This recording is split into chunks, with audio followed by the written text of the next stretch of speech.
అధికారులు నేను నాతో ఎప్పుడు చెప్పినా నేను వెళ్ళిపోయేవారు, వారే పరిగెత్తి వచ్చేవారు. మీరు చేయలేరు, ఆ మాత్రం నిలబడలేరు.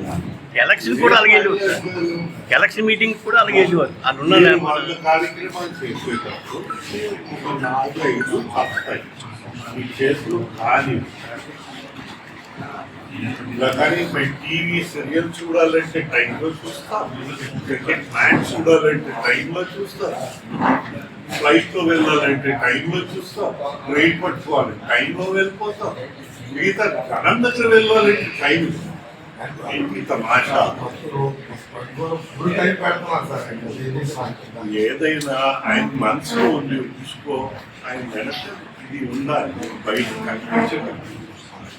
మంచివాడు కుర్రాడు పనికి రావాలి, ఒక ఆయనకి పెద్దగా ఉండాలి. మా కోరిక ఏంటి, వాళ్ళ తల్లిదండ్రులతో పని చేసే వాళ్ళు అందరూ వాళ్ళ పిల్లలు పనికి రావాలి. అట్లీస్ట్ 30 సంవత్సరాలు రాజకీయంలో ఉండాలి, పని చేయాలి. అది మా కోరిక. లేకపోతే వండర్స్ గా తయారైపోతే ఇంకా దండం పెట్టాలి. ఇంకా అందరికీ టైం పాటించడం, టైం ఒకరి కాదు, మీరు కూడా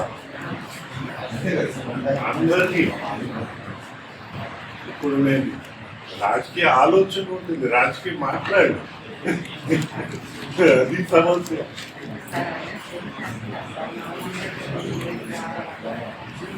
సమస్య అది. కొందరు వెయిట్ చేస్తారు 4 చోట్ల మీరు టైంలో వెళ్ళండి, ఏమవుతుంది? మాకు రాలేదు అంట. మేము యూనియన్ మినిస్టర్గా వచ్చేటప్పుడు అధికారులు కూడా పరిగెత్తి వచ్చేవారు, ప్రజాప్రతినిధులు పరిగెత్తి వచ్చేవారు, గవర్నర్గా వెళ్తుంటాం, వారందరూ టైంలో వెళ్ళిపోతున్నారు. ఇప్పుడు పార్లమెంట్ టైంకే స్టార్ట్ అవ్వకూడదు, ఏదో ఎవరో ఆశ్చర్యంగా వచ్చారని కాదు, అసెంబ్లీ టైంలోనే వస్తుంది, స్టార్ట్ అవుతుంది. అబ్బాయికి 30 ఏళ్ళు ఫ్యూచర్ ఉంది కదా, ఫ్యూచర్ ఉంది. మంచి ఉద్దేశం